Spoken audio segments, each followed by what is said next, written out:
Well, most of what we know about the sun comes from measurements from various instruments and satellites, and they observe things such as the sun's size, mass, surface temperature, and brightness. Various instruments and satellites? What kinds of satellites? Well, there's SOHO, which is designed to study the internal structure of the sun, and ACE that studies the solar wind that comes from the sun. And then there's also Polar, Timed, and POSE that monitor how this solar wind interacts with the Earth's magnetosphere and causes auroras. And of course, we're all looking forward to the launch of STEREO, which is being built here at the Applied Physics Lab, and it will get the first three-dimensional images of the sun. So that's how you know so much about the sun. Well, satellites are very helpful, but there's still much more to learn. Let's start with the basics. The sun is an average star. It's not the brightest star, and it's not the hottest star. In fact, scientists actually classify it as a dwarf.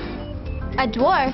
I thought it was really big. Well, remember that size is relative. Compared to the Earth, the sun is huge. The diameter of the sun is about 110 Earths strung together. If you think of the sun as a basketball, Earth would be a tiny BB, but there are stars that are much bigger. Then why don't the other stars look bigger than the sun? Well, that's because they're so much farther away. The sun is 158 million kilometers away from the Earth. However, the next closest star is Proxima Centauri, and it's so far away that its distance has to be measured in light years. Wow, that's far. And fast.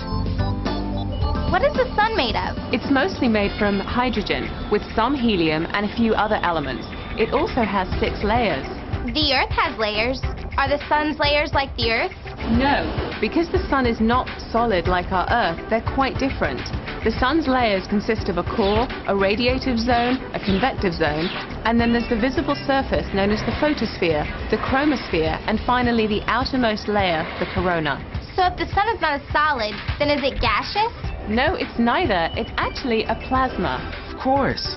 I was just reading about plasma being the 4th state of matter. That's correct. And because this plasma is hotter in some places than others, it creates convection cells in the convection zone of the sun. What are convection cells? Well, they look just like rice grains, and scientists call this granulation.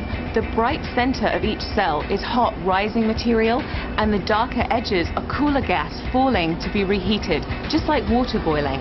These granules are continuously evolving and changing, but these light and dark patches should not be confused with sunspots, which are dark spots higher up on the surface of the sun. I've seen pictures of sunspots before. Are they very big? Well, the average size of a sunspot is about the size of the Earth. I'd say that's pretty big.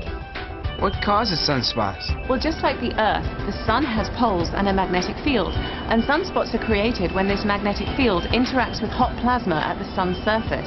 The sun has poles and a magnetic field? Cool.